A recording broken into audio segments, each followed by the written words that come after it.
Good evening, and I'd like to welcome everyone to the My Horse University and Extension Horse Quest live webcast on Digestive Anatomy, Why We Feed Horses the Way We Do. Our presenter for this evening is Dr. Carey Williams from Rutgers University. Carey joined Rutgers University in July of 2003 as its equine extension specialist, taking an active role in teaching, conducting research, and working with the equine and academic communities to ensure the viability of the horse industry in New Jersey. A Wisconsin native, Dr. Williams earned her doctorate degree in animal and poultry sciences with an emphasis on equine nutrition and exercise physiology. In June of 2003 from Virginia Polytechnic Institute and State University. She holds a master's degree in equine nutrition, also from Virginia Tech, and a bachelor's degree from Colorado State. In 2009, Dr. Williams received tenure and was promoted to associate professor at Rutgers University. Please note that you are able to ask questions during the presentation via the text chat on the left side of your screen. The presentation today will be recorded and uploaded to our website if you want to review the talk at a later date. And at this time, I will turn the presentation over to Carey. Hi everybody, I hope you're having a good evening. Thank you all for joining us. I hope everybody can hear me okay. My speakers are turned, or my volume's turned up all the way, so if for some reason you're having problems, you should probably check your speakers and you can turn them up if I'm not coming through loud enough. I also want to introduce my questions facilitator. Danielle Smarsh is my doctoral candidate here at Rutgers University. She's in her 5th year of her PhD degree, and she's going to be helping answer questions during the presentation. So feel free to go ahead in the chat box and ask a question as we go through. For some reason she can't answer it, she'll just tell you to save your question, and hopefully we'll have plenty of time for questions after we're all done. So with that being said, I'm going to go ahead and start rolling. So we are going to talk about digestive anatomy today. Not just the anatomy, but also why the anatomy is so unique and why we feed the horses the way we do. And they are so unique, so we can't feed them like we can most of our other dogs, cats, and us. Obviously, for those of you who own horses, know that. And you may already know that anyway. So this is a picture, and this is Zach. Zach's actually a very good model to use for a really crude drawing of the digestive system. Definitely not to scale, but it can just show you basically that there's an awful lot fitting in the size of a horse's barrel, even though Zach is pretty large. Let's look at something that's a little more to scale. I did not draw this one. I wish I had, though. This is what the GI tract would look like in a horse if you were to lay it on a table right out in front of you, pull it out of the horse and lay it on the table. It's going to start off with the foregut, and this starts off with the mouth and goes into the esophagus, and the stomach, and the small intestine. That is what we call the foregut. Now the hindgut begins with the cecum and goes through the large intestine and the large colon, small colon, and rectum. And my arrows are just a little bit off here, but you can see where they all are with the cecum being in this area, and that's the start of the hindgut, and then all the way through the large colon to the end, which is the rectum, and everything before this is the foregut.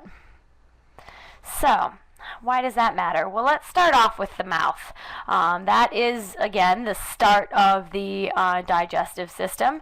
It's used for selection of different grasses, for chewing of the grasses. All this is obvious.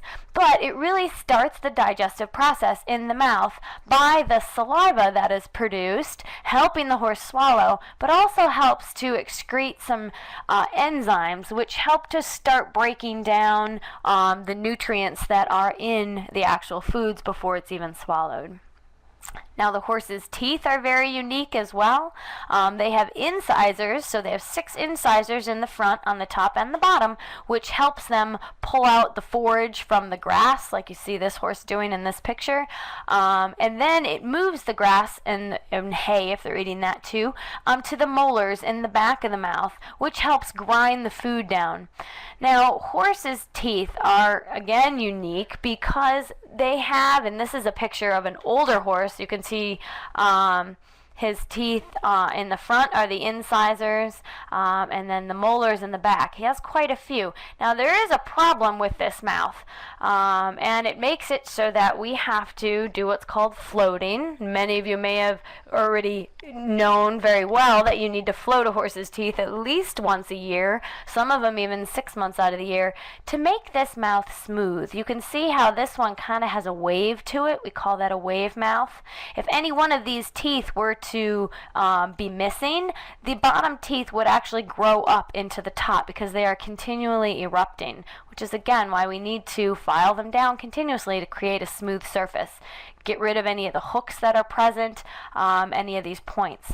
Because when horses chew, they actually chew in sort of a sideways motion in order to grind all the food down before they were to swallow any of the grains or the forages, the hays that they're eating.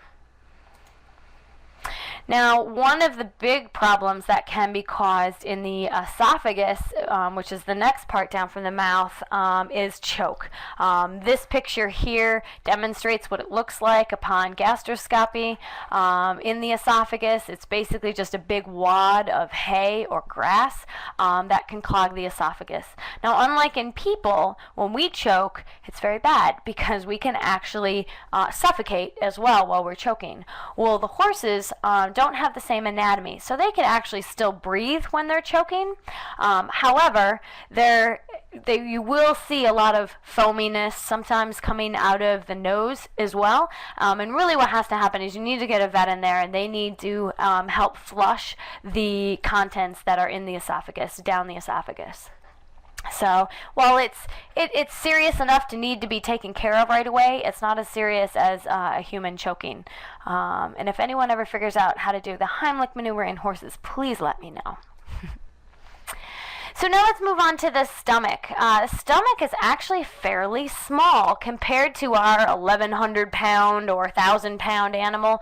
I like using 1,000 pounds actually because for me, if I'm doing any complex math, it makes it much easier. So we can say about a 1,000 pound horse has a stomach of only 2 to 4 gallons. So if you think about the size of a milk jug, it's only about the size of 2 to maybe 4 milk jugs depending on the horse. So in all reality, compared to the rest of the digestive system, it's quite small. Now, the main purpose of the stomach is to secrete hydrochloric acid and pepsin, which then start to begin the breakdown of the feedstuffs. Now, since horses are unable to regurgitate, which is very important, they don't have the capability of vomiting, or like cows, they regurgitate their food so they can chew it up again and break it down into smaller pieces. This becomes very important in times of if a horse were to overeat or were to eat something toxic, a toxic plant in the field, etc. They're not able to get it out. It actually has to travel the rest of the way through the digestive system, which is why horses are so prone to having a lot of problems with toxic plants. Now the sphincter, which is right in this area, this is the esophagus, and here's the stomach. There's a sphincter, a little round muscle right there, which actually only allows food to go one way, only allows food to go in and not to come back up. Our vomiting reflex is triggered by a mechanism where if something pushes on that sphincter coming the other way, it will let the food back up into the esophagus, where the horses it doesn't happen that way. Now, another thing that is unique to the horse's stomach, which is actually similar to ours, but unique to horses compared to other animals, is they have different components of the stomach. They have a non-glandular region, which is this smooth area. If you look at this picture, this shows the inside of the horse's stomach. Very nice, smooth area. They also have this really rough-looking area. This is called a glandular region, and that's the area that actually does secrete the hydrochloric acid and the pepsin, where the smooth area does not secrete anything and is just used to help push food through the stomach. This picture is basically a very similar picture, only it shows this bright red mark here. That's actually a gastric ulcer in the non-glandular region of the stomach, and it's caused by a lot of the hydrochloric acid, any of the acids that are produced in the glandular region, splashing up on the non-glandular portion and creating this sore inside the stomach. Very similar to our stomachs and how we get ulcers, only with horses, it can be prevented. There's a couple different things you can do. There's a lot of supplements and stuff as well, but in order to prevent ulcers in the first place, a good idea is to just be able to keep them eating basically all the time. They are grazers. They're naturally grazers. So they need to have full stomachs. They also, since they also produce the acids and all the enzymes 24/7, they have the capability of getting ulcers all the time. Unlike with our stomachs, if we're not thinking of food or salivating or eating, our stomachs remain quiet and they do not produce the acid, or normally shouldn't produce the acid. I know some people have overactive glands that actually produce extra acid, and that can be a problem as well. So now we're going to move a little bit further down into the small intestine. After the food goes into the small intestine, it has quite a long distance to travel. Horses' small intestines are roughly 50 to 70 feet long, which is quite a long way to go from the stomach all the way till it gets to the hind gut. It actually holds 10 to 23 gallons, so that's quite a lot of contents. Because this is so long, or actually it's so long because most of the nutrients in the horse are absorbed here. Similar to our digestive systems, we have protein, carbohydrates, some of the soluble carbohydrates, and fat. Vitamins and minerals as well are all absorbed here, very similar to our stomachs. The only difference is that when horses eat forage, it's not. It's actually passed through the small intestine, and it is not absorbed into the large intestine, which is why it's such an important part, and we'll talk about that in just a minute. Now, water is not absorbed in the small intestine either, and that's because it needs to help move the food through the rest of the system, through the rest of the tract. Now, horses do have some other accessory organs. They have a pancreas, just like we do, helps produce and secrete a lot of pancreatic juices that help protein, starch, and fiber digestion. They also have a liver. They produce a lot of bile. However, this bile that is produced, unlike in humans, cannot be stored because they have no gallbladder. In humans, all of the bile that's produced goes in and is stored until we eat, say, McDonald's Big Mac and Biggie Fry and a shake and all this really fatty foods. Then it's mobilized and helps emulsify the fat. Now, horses, since they only produce bile and they can't store it, they actually can't eat very high-fat diets. We're not going to go out and buy them some McDonald's for dinner, and the hay that they're eating actually doesn't have a whole lot of fat. It has a little fat in it. About 2 to 4% of hay is fat, and that's about all they're used to eating. Granted, there's been studies done back in the 80s that tested to see how much fat a horse can actually withstand in its diet, and they found about 20% is the maximum that a horse can actually digest before it starts getting excreted right out the tract. So you can actually tell if your horse has too much fat in the diet, they're going to have what's called steatorrhea, and that's basically just fat globules in the feces, and you would be able to see it. Plus, the feces would be very, very shiny, almost like it has a casing on it. So if your horses ever get to that point, probably means they have too much fat in the diet. However, I will say feeding that much fat is very difficult to do in a horse's diet, especially if you're feeding them the proper amount of forage that they need. Most of it should be forage. So even if you're feeding 2 whole cups of corn oil, say the Pyrex cups, 2 cups of corn oil per day, you're still not topping the 20% mark. So that just gives you an example of how hard it really would be to get the horses over that level if you're feeding them the hay they're supposed to be eating.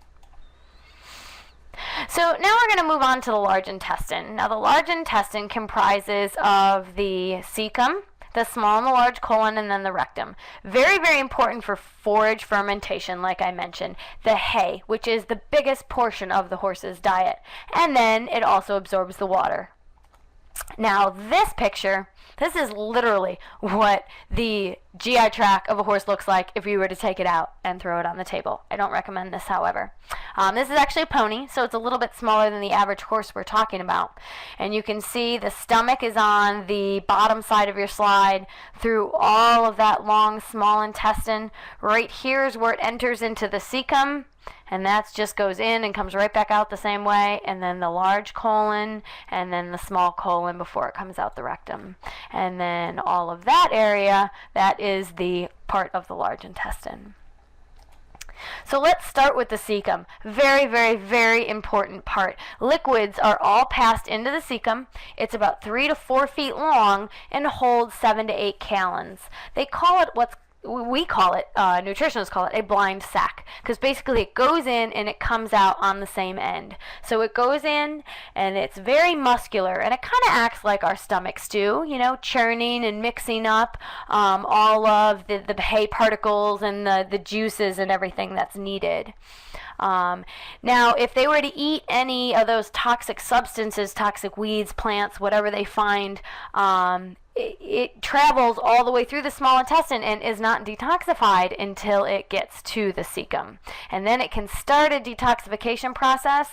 However, for some really toxic plants, it doesn't always work.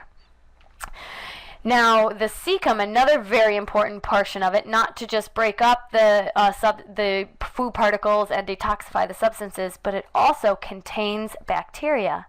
These microbes, it even contains some yeast and some fungi as well, help digest the fiber that's in the hays and some of the carbohydrates. So if the horse were to have a lot of soluble carbohydrates or really high grain diet, some of this might spill over into the cecum, and then the cecum actually has to ferment this product in order to digest it. But really, fiber sources from the pastures and the hays are the majority of what gets processed in the cecum. And I should have warned you actually before I threw that picture up here. Got a couple gross pictures. You can just look away if you're not too into gross pictures. But I just wanted to show you kind of what it looks like in real life. Now this is a full cecum. So it's this area, this is kind of the outline of the cecum here. This is the end it comes in, and this is the kind of the tip or the point of it. Everything goes in through there and kind of circulates around. Material will stay in the cecum for 24 to 36 hours and keeps getting processed and processed until it's passed through into the colon. And again, you can see how quite large it is. It can hold up to 8 gallons. So think about those 8 milk jugs, which this would fill up. I think I have some gross pictures coming up too. So look away until I find out. Oh, no, not yet. Sorry about that. Now, the more functions of the cecum, I talked about the microbial fermentation. They have volatile fatty acids that are produced. This is acetic, propionic, and butyric acid. I think that line is hiding behind my picture here. They also produce B vitamins, vitamin K, and the all-popular gas. That all gets produced in the cecum. And yes, a lot of horses can get gas colic. That's one place where it can occur, just excess gas buildup before it's moved through. Now, absorption of protein still occurs here when it's needed, or when there's too much protein for the small intestine to absorb, but really it's more just the fermentation products that are absorbed. And again, I mentioned the transit time through the cecum is very slow, actually even up to 48 hours. Liquids, if you have a lot of liquids in the diet, that'll only take about 5 hours. It starts to absorb some of the water here, however not all of it, because we still have a ways to go throughout the GI tract. And again, this is why water is so important here, because it really has a long way to kind of move everything through the system. This is just a little schematic, my crude drawings, to describe exactly what microbial digestion is. So we have an example. This little Pac-Man character here is, say, one of the bacteria or any one of the microbes. This green stick, let's use an example, that's going to be forage or fiber from a forage or any undigested components that make it through the small intestine. So if this guy were to take a bite of the hay here, he's going to chew it up, and then he's going to have his own byproducts, and he's going to basically excrete out those volatile fatty acids, B vitamins, vitamin K, and again, gas. And these are the things that the horse is actually going to absorb. So what the microbe excretes is beneficial for the horse. So they have sort of this symbiotic relationship where the microbes need to eat the food and we need its byproducts, or not we, the horse needs its byproducts. This is another reason why we need to avoid very abrupt changes in our horses' diets and why they are so prone to colic. Because a lot of the colics, and this isn't talking about impaction colics, but some of the other different types of colics, if you were to take them from a diet like you see here, which is basically an all hay diet, these horses are on a dry lot, and either start feeding them very large grain meals or throw them out on pasture 24/7 and let them eat all the grass they can, you're prone to having your horse colic. Now this is the reason why this happens too is because there are millions and millions of different kinds of bacteria in the horse's systems, but they get very adapted to whatever diet they're on. So if they were on hay, like down here, they're going to have the subset of microorganisms that are really specialized in digesting, say, Timothy hay. So then you throw them out into a pasture like this, and it has really lush grass, lots of clover, lots of other different components in that grass. It doesn't have the proper microbes that are needed to completely digest what the horse is eating. And same with the grains. Now you have all these other soluble carbohydrates. If it's a sweet feed, you've got a lot of sugars in there, a lot of starches, and the microbes don't have time to change. And that's why we always say make any change in diet slowly. I like to use that 1 week mark. Most horses are good with making any change like any of these three over in about a week. I tell people if they do have horses that have been fed all grass hay, and then they get moved onto any of the pastures, but it really seems to be taking a lot longer. Some horses are just very sensitive. Any horses that are prone to colic or have done so in the past, I say, okay, go out 2 weeks, make your changes over a 2-week period, and that just gives their systems a little bit more time to cope. So now let's move on into the large colon. The large colon, again, is large. Like it says, it's 10 to 12 feet long and holds about 14 to 16 gallons. So this is by far the largest part of the digestive system in terms of its component of the material that it can actually hold. It does come in 4 parts. Has a ventral part to the colon, a flexure, which is a turn in the colon, and then it has a pelvic flexure and another flexure. So it has a whole bunch of different parts to it and a whole bunch of different turns and flexures. This is basically a plumber's worst nightmare. If you can think about a tube, say it's about the size, and it's actually most of the larger horses have a diameter of their large colon of about 8 to 12 inches. So it's the size of a large say dryer hose or a dryer vent. And then in order to fit it all on the horse, it has to turn back over on itself. So these flexures go from a diameter of about 8 inches to a diameter of about 2 inches.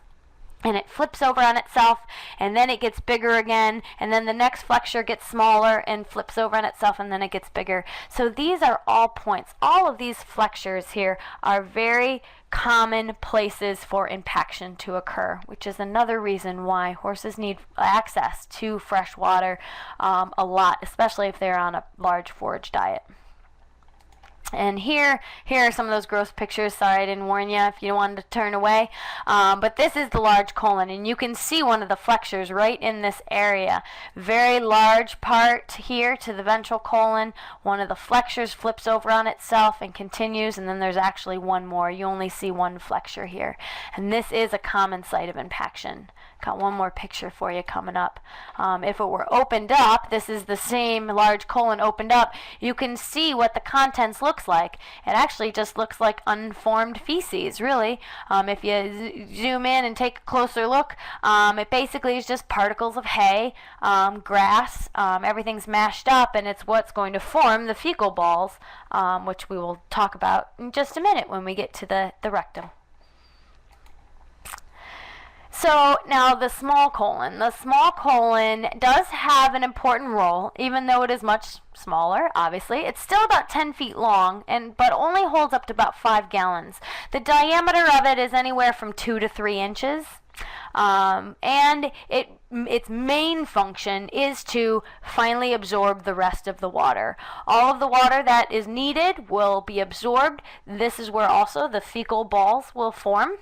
And then it is transferred to the rectum, which is only about the last foot of the small colon, and it functions as a storage reservoir. I say it stores the feces until you are either in your show ring at the show, or until you go to load them on a trailer, or just to that optimum time where you really don't want them going to the bathroom, they're going to. And that's the main function for the rectum. Now, what would happen if your horse were to have diarrhea? Obviously, there's not much water getting absorbed there, and the transit time through the system is much faster. So it doesn't allow any time for the water to be absorbed and any time for the fecal balls to be formed. So because of that really fast transit time, it creates the diarrhea.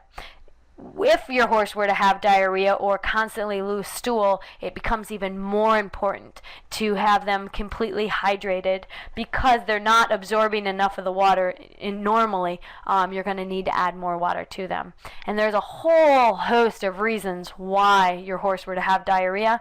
I don't like diagnosing any problems either over the phone or over the internet or anything, even though I get questions asked all the time.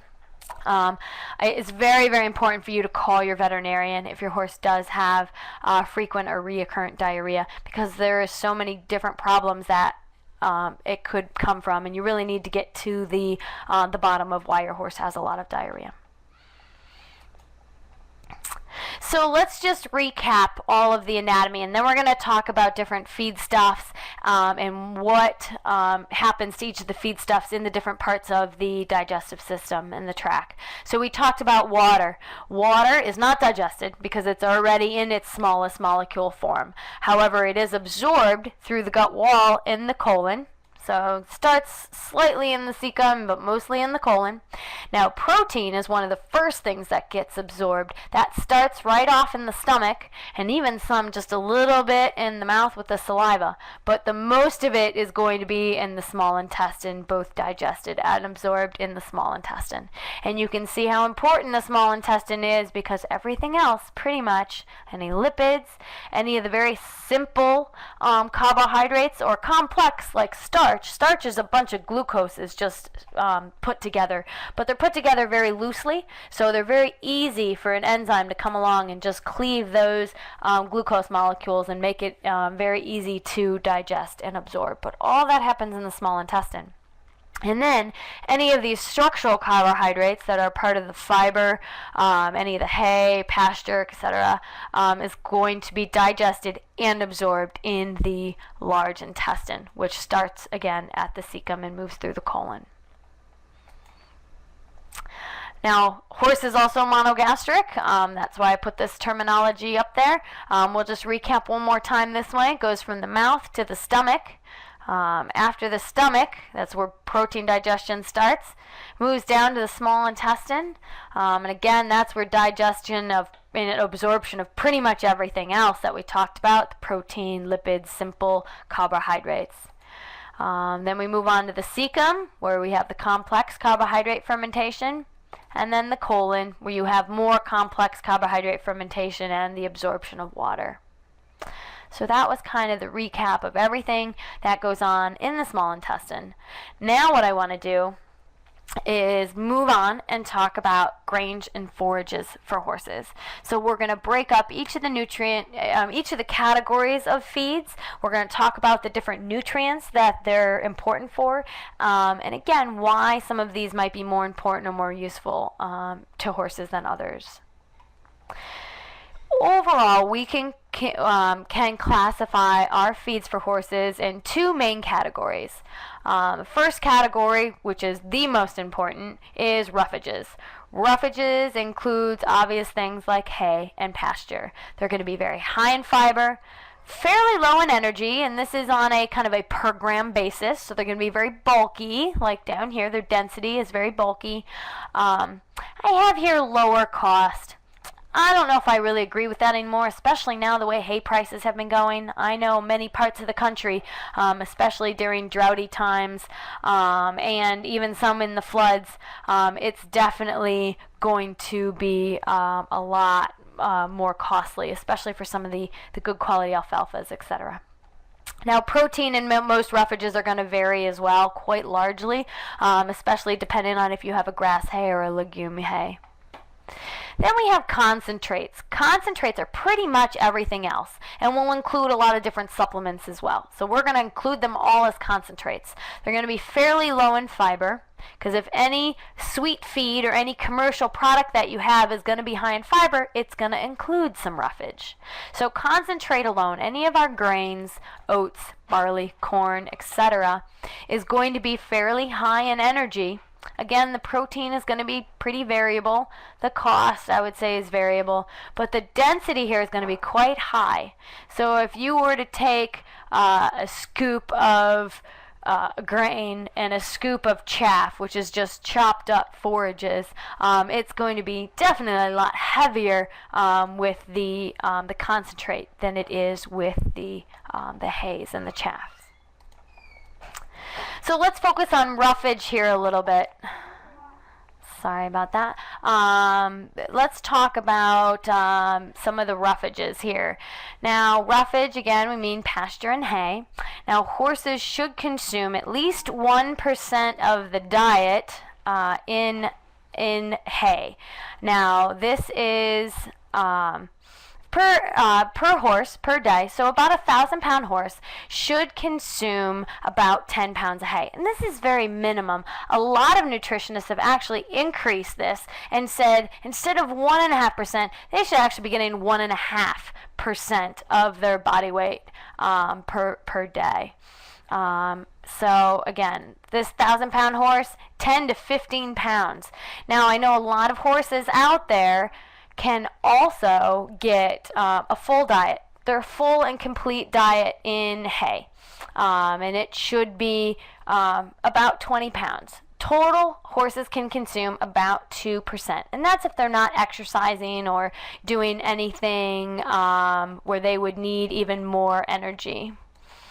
And we'll talk about that in just a minute as well. Now, nutrient intake here does depend on forage quality, and we're going to talk about that in just a minute. Now, feeding quality forage can reduce the cost of feeding grain, and we'll see why in just a minute as well. Now, let's talk about pasture here first, and then we'll get talking about hay. Now, grass hays can be classified as cool season or warm season. A lot of us, and I saw where some of you were from up at the beginning, you know, a lot of Midwesterners, even some from Canada, I see. So most of you are going to be familiar with the cool season grasses.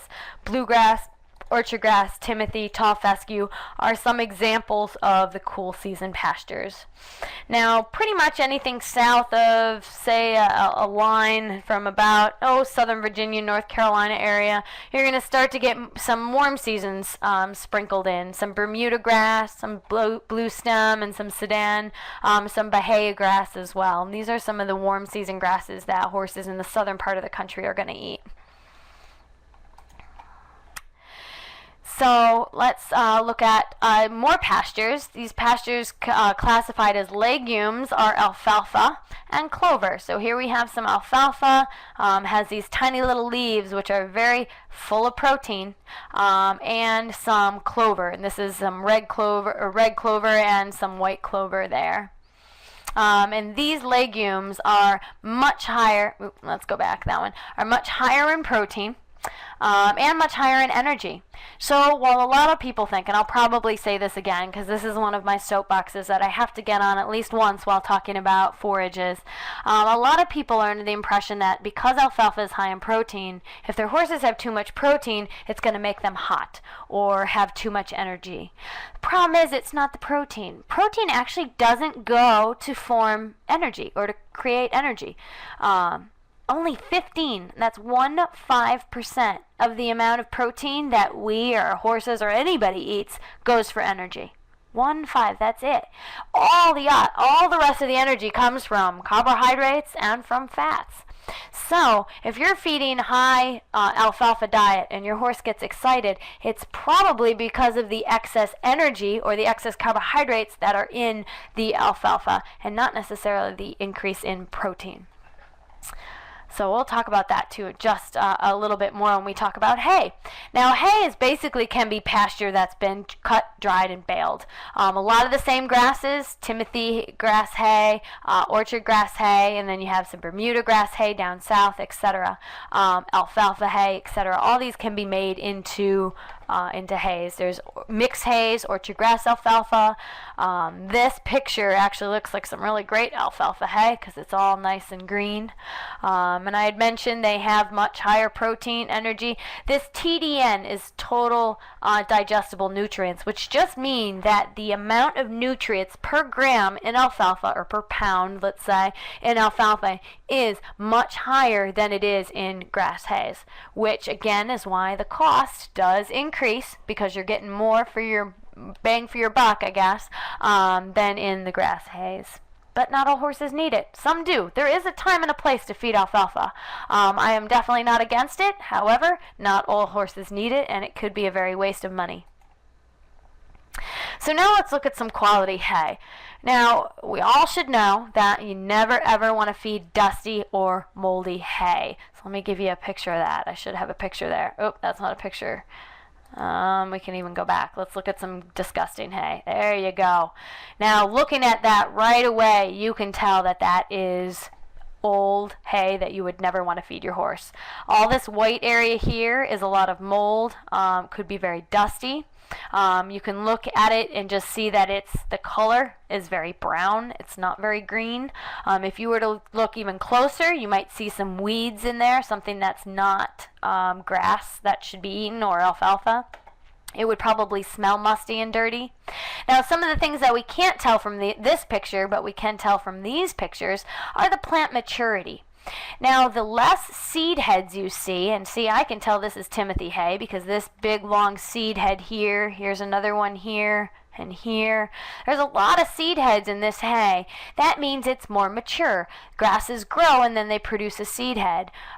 This hay is going to be a lot higher in fiber and a lot more mature and a lot lower in protein than this hay down at the bottom, which it has higher leaf ratio. Very small stem size. Here you can see some of the big stems up in this area, but down here these stems are very small and there's an awful lot of leaves and I don't see any seed heads. So it's a much more immature hay. It's going to have lower fiber. It's going to have higher protein because protein and fiber go in opposite directions. Even though it's a grass hay, that hay probably is going to have about 12% protein, which is a really good hay for a horse that is exercising on a regular basis or is pregnant, lactating, and needs a little bit extra nutrients in its diet. This hay, while still good for the majority of horses out there, is probably going to be a little bit lower in the protein level, so probably not great for your brood mares, for anybody lactating, for any growing horses. You probably need to add in a little bit of protein in terms of either soybean meal or alfalfa. And we'll talk about soybean meal in just a little bit. But alfalfa is a really good forage for young growing horses because it has the level of protein that they actually need. So let's move on from hay quality and talk about actually feeding the hay, because again, I can't say this enough, and I guess if you don't learn anything at all in this talk, at least remember me saying that forage is the most important portion of the diet. So when we're feeding, we should be feeding at least 50% of the total ration, and this is where that 1% of body weight in the horses come from. At least 50% of the ration as forage. So again, here's this 1,000-pound horse. They're going to eat anywhere from 15 to 30 pounds. Half of that should be hay. So if you're feeding 20 pounds, at least half of it should be in forage. I know many horses, unless they're really intensely exercising or on the track or something like that, they actually should eat more than that in very, very little grain. Again, high quality grass hay is good, something that's immature. Sometimes an alfalfa grass mix is good for those young horses. And again, I had mentioned with alfalfa how it does have high protein. It could be too high. It's really not detrimental unless your horse has kidney problems. It can't process a lot of the byproducts from the protein. But the other problem that straight alfalfa has is it has an extremely high calcium to phosphorus ratio.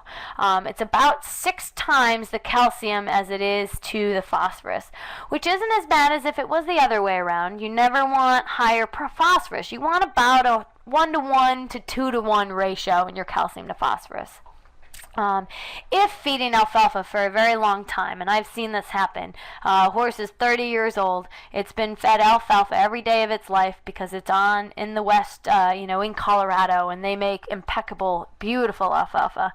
By the time it's 30, a lot of the calcium can actually form stones. They're called enteroliths that will accumulate, and I've seen some almost the size of a basketball, that need to be removed from a horse's colon, and it's usually after they had to be euthanized because that colic is really almost impossible to cure without surgery or euthanasia. Some surgeries can remove them as well. But that's the only problem, again, and it's very, very long term, and that's with straight alfalfa diets, very high calcium diets. Now let's move on to concentrates. Talked enough about forages and roughages. Let's talk about some of the grains. I had mentioned about their fiber, energy, protein, etc. We know some of the examples: corn, oats, barley, sorghum, or milo. Let's talk about each one of these specifically. See if you guys can guess these. Let's pull one up. This one might be fairly easy for you. This one, let's give you some hints. This one is the most popular grain, has a lower energy value of most of the grains, but very high in fiber. Again, compared to most of the grains. We're not going to compare this to roughages yet. Very palatable, but can be kind of expensive. So what do you guys think? Go ahead and type a couple answers into the chat box, and let's see who's the first one to get it. Oh yeah, Stacy. She's the first one to get it. It is oats. Very good one. That one's fairly easy. We get a little trickier as we go through here. Okay, I lied. We don't get trickier yet. So what's this one? This one's very, very palatable. However, it has 2 times the amount of energy as oats. Fairly low in fiber compared to oats. Now we can compare it to oats. It's easy to overfeed, and if it does become moldy, it is lethal. And yes, Suzanne has it. It is corn. Again, that one's very easy to identify. Moldy corn poisoning is lethal, and I know a lot of people that steer away from corn just because of that, and it doesn't take a whole lot. Corn is also not good because it is extremely high in starch, and that's usually what causes that excess energy, that burst of energy, creating a hot horse, because it's broken down so quickly. I equate it to a kid on a sugar high. You know, they just get done eating their Halloween candy, they're running all over the house, and then before you know it, they crash. And that's the same thing that can happen with feeding too much of the excess corn or any of the soluble carbohydrates like starch. All right, moving on. What about this one? What do you think? We're getting a little bit trickier here. This grain, however, is mostly used for humans, can be very expensive, which is why it's mostly used for humans, has a very, very small, very hard kernels, pretty high in energy, but poor, very low palatability. And I actually don't see the answer yet, so I'm going to keep going. So the low palatability actually causes this grain to not be used in most grain mixes, but yes, Fran is close. It's used for bran, exactly, for wheat bran. So this is the actual wheat kernel. What happens is the bran is stripped off the kernel when it's being processed for humans, and that's what we feed a lot of our horses in terms of bran mashes. The thing you really need to be careful here, though, with wheat bran is that it actually has an inverse calcium to phosphorus ratio. It has about half the amount of calcium as it does phosphorus. So if you're feeding it every day, it could invert that calcium to phosphorus ratio and be detrimental. Phosphorus can interfere with the absorption of calcium into bone, so it's very, very bad actually for young growing horses. So if it's fed on a limited basis, that's fine. If it's a bran mash that's once a week or only when it's cold outside, that should be okay. So let's move on to this one. This one might be a little tricky. These are very small, hard kernels, and they're not very palatable. They're typically used in grain mixes, though, and then they can become more palatable. They're very high in energy, and they're very low in fiber. Millet, yep, that's one. Sorghum, Milo is another term for it. So, yep, all of the above. Not used very often. A lot of times you'll see them steamed or browned or crushed or cracked. A lot of times if you're feeding soybeans, which is one that I always get for this one, it actually isn't soybeans, that's something different. You'll actually see it processed into a meal or sort of like a bran, and we'll talk about that too. What about this one? Here's last one on this slide, and I've got a few more. These are very hard hulls again, so typically when you see it in a grain mix for horses, it's crushed, cracked, rolled, something like that, so that it actually brings out the nutrients inside the hull to the outside, because horses can't actually digest it whole. It's pretty much intermediate in terms of its fiber and its energy content to corn and oats. Say if you have corn on the top end and oats on the bottom end, you know, in terms of the fiber and the energy, this one falls pretty much right in the middle. So what do you guys think this one is? It looks very similar to oats, doesn't it? But these kernels are just a little bit shorter than the oats are. Kim gets this one. It's barley, absolutely. Very good grain for horses. I've had a lot of questions about people who have horses that have come up to be allergic to oats and corn and pretty much every other grain out there. So I suggest feeding them barley. You can easily just feed them a ration of barley with a vitamin mineral supplement, and it's completely balanced along with their hays, of course, if they needed a little bit more energy. So let's quickly go through two more. What about this one? Shiny little things. This is a byproduct of grain processing, and you get some oil from it. It's high in protein, very digestible, also has some fat. Yep, absolutely, flaxseed. Suzanne has that one. You can get this cracked or ground whole. These are whole. You can boil them, but they're fed usually to horses in smaller amounts. You're usually only feeding, you know, half cup to a cup, very small amounts. What about this one? These are long, narrow grains. Again, kind of look similar to oats, but they're not. This one's a fairly high energy ingredient, usually used as part of a mixture. A kernel is a very high nutritional value. The plant itself, actually, once it's grown, is a very good roughage source. Also can be used on some pastures. Some rice? No, it's actually not rice. It does look like rice. It's close. Not quite.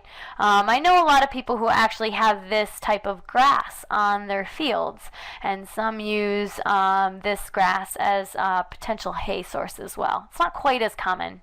Yep, Kim has it. It's rye. Ryegrass, perennial ryegrass, is used quite a lot for some pastures, and in California too, I've actually seen it used quite a lot. So now that we've worked through the digestive system, kind of a little bit of why we feed them the way we do, different tidbits about some forages and some grains, let's go through some feeding guidelines just to wrap up, and then we can spend the rest of the 10 minutes with some questions. The number one, everybody should have guessed this, forage is always the base. Try to feed as much forage as possible. Lastly, if your horse needs a little bit more energy, then you can feed the grains, but for the most part, horses should always have as much forage as possible. Feed about 2% of the body weight total. So a 1,000-pound horse, about 20 pounds. Granted, easy keepers are going to need a little less. Hard keepers are going to need a little more. And when feeding a 1,000-pound horse, and this is at maintenance, they should, if any grain is needed at all, you should definitely not go above 5 to 6 pounds of grain, and then you should have no less than 15 pounds of hay. And again, this is all based on their body weight. So you always want to measure body condition scores and take into account that. Now, this is very important, which I know, and I'm even a culprit of this, I don't do this. Horses should be fed to meet their immediate needs. And I guess this isn't necessarily mean on a day-to-day basis. So, okay, I'm not riding today, so I'm not going to feed him as much. It's more so if you had a racehorse on the track and he's getting 12 pounds of grain per day, and then he has an injury and he's in a stall. You don't need to feed them 12 pounds of grain anymore while they're on stall rest. You should back off on the amount they're actually getting. And that's the most extreme case. Some other cases are if you have a show season and you've been riding 6 times a day and you're really showing hard and you're doing really good, and then you go on vacation and no one's able to ride your horse. Well, that week that they're on vacation, they shouldn't need as much grain or as much feed as when you're actively riding them. That's probably a more realistic example. Now, horses' stomachs are small. We mentioned this, so we need to feed them multiple times a day, at least twice a day. More times the better, especially if they're on a grain meal. Now, if they're out on pasture, they can do it themselves. They can, take a long time to eat. But if they're on a grain meal, you should split up that 5 pounds they're getting a day. Do 2.5 and 2.5, or 2-pound meal, maybe a pound at lunch, maybe 2 pounds at dinner, etc. Most of the time, our management, at least allows us to feed twice a day. You feed in the morning before you go to work, you feed when you come home. What are these? These are scoops. Everybody loves to feed by scoops, right? Well, since 1 pound of oats is definitely not 1 pound of corn, we should be feeding by weight, not volume. You can still feed with a scoop. However, take a scoop of oats, weigh it. Is it 2 pounds? Okay, if it's 2 pounds, then take a scoop of corn. Is it 3 pounds? Yeah, it's probably going to be more closer to 3 pounds. Well, then okay, Nellie gets 1 scoop, which is 2 pounds of oats, and then Charlie gets a half scoop, which I know now is 1 pound of oats. That especially helps if you're deciding to work with a nutritionist and they ask you how much you feed your horse. Instead of saying 1 scoop, you can actually say, I feed 1 pound per feeding and 2 feedings per day. So it helps out a lot. And then monitor body condition scores. That's a whole nother talk, and I don't have time to go into it, but I know on the e-extension website there is a great learning lesson on how to body condition score your horse. And I highly recommend everybody go do this, because I guarantee you most people will assume that their horse is at a good weight, even though more than likely it might be a little bit overweight. So we need to try to maintain that body condition score of 5. And feed to achieve that particular body condition score. Granted, 4.5 to 6 is a decent range in body condition score, but if you start getting up around 7 or 8 body condition score, that's a lot of excess fat that is actually detrimental to the horse's health, same as being below the needs as well. Just a couple more, and these are pretty self-explanatory. Store feed, where it won't get moldy or contaminated by rodents. Feed on a set schedule, as we mentioned, or as we didn't mention, but horses are creatures of habit, as we all know. What happens when, you decide to sleep in on a Sunday? You can hear the horses in the barn tearing it down because they're hungry, and they know they usually get fed at 7. And again, change feeds gradually. We already talked about this one. And those are just basically some really rough guidelines, along with, the pecking order. If you feed in a group, make sure that your old horse is still getting the food that she needs. Deworm, that's just, can be a common cause of a thin horse, so start there. Work with your vet and do a fecal egg count. See, if there is a problem there. Check their teeth regularly.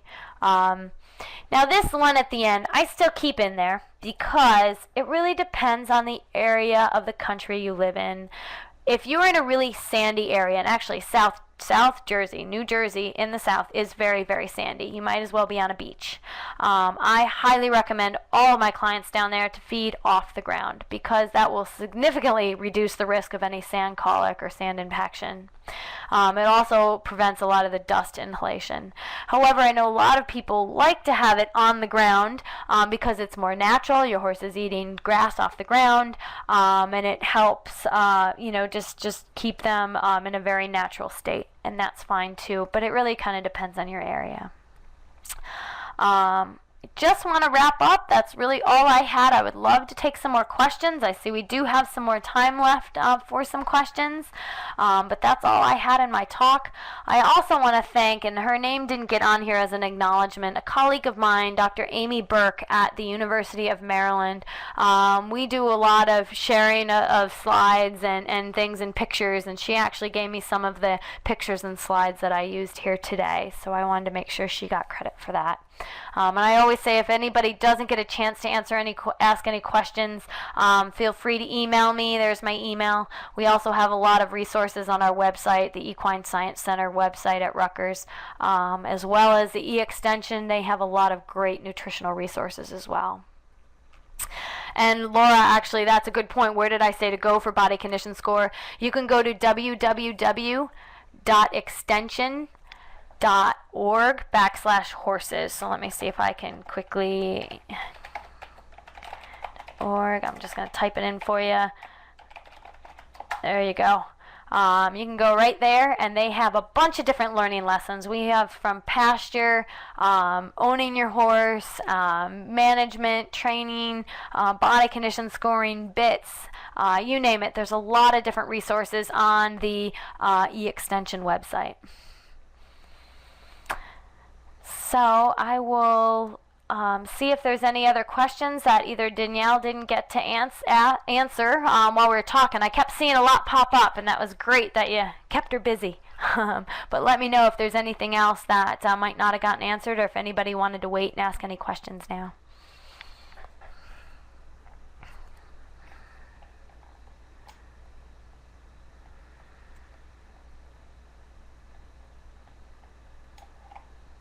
I see some people are typing, so that's why I'm waiting. There we go. There's one. Can I quickly explain the difference between the cuttings of hay in regards to nutrition? That's a very good question, but again, I'm not going to be able to answer this definitively because it really depends on the person making the hay. If you take your first cutting and cut it while the hay is very immature, it's going to have high levels of protein, lower levels of fiber, and a lot of the other digestible nutrients are going to be very high as well. However, a lot of people with their first cutting will wait quite a while, and they will wait till it all goes to seed until they get very high volumes of the hay, in which case it's a very mature hay. It's going to have lower levels of protein, higher fiber, lower vitamins and minerals, etc. But the second cutting can be the same way. If you cut it when it's immature, it's going to be more luscious and rich in the protein, etc., versus just the other way. So really the cutting all depends on the farmer and when he decides to cut in terms of the maturity of the grasses. So Laura had one too about beet pulp. Is it very high in carbohydrates? Yes, it is, because it is a fiber source. It's a very good fiber source, so it does have a lot of fiber or structural carbohydrates. It is what we call a rapidly fermentable carbohydrate. So it goes into the cecum and into the colon and is fermented instead of being digested, absorbed in the small intestine. It's good for older horses because if they do start to have a problem with their gut, with their hindgut, and they're not able to process the haze as well, they can still process beet pulp, so it is very easy.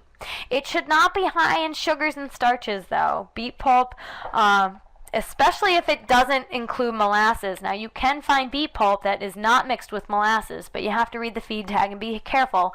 Some people think you have to have molasses in it, otherwise the horses won't eat it, but that's not necessarily the case. I'm trying to go back down the list here. Are horses ever fed rice?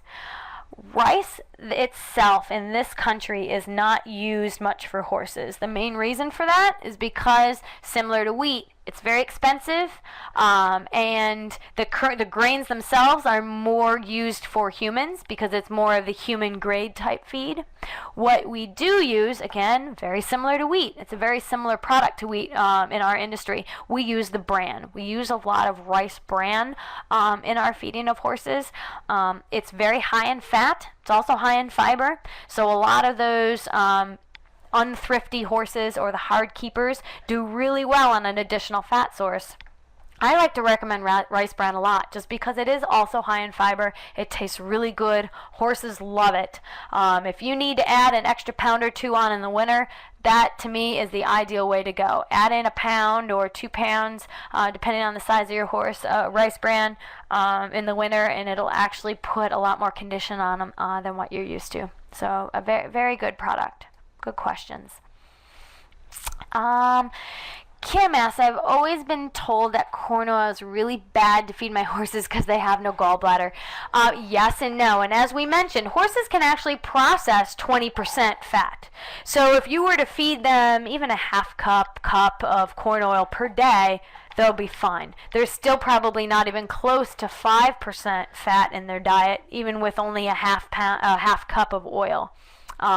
It's when you get up to giving them, 3-4 cups per day, or if you feed 4 feedings, you feed a cup of corn oil on each one, then you're probably getting too much. But really, a little bit of corn oil is perfectly fine. And even up to 2 cups of corn oil per day is still fine for the horse's digestive system. A lot of horses do need it. On the track, I always recommend adding more fat to the diet because then you can decrease on the amount of grain they need. Because when your horse needs an awful lot of energy, getting up to 10 pounds of grain, that's an awful lot. So Jenny asks, is it appropriate to feed corn gluten or DDGs? These are byproducts, and yes, they can be appropriate. A lot of these byproduct type feeds are used both in feed industry, feed companies, as well as some byproducts.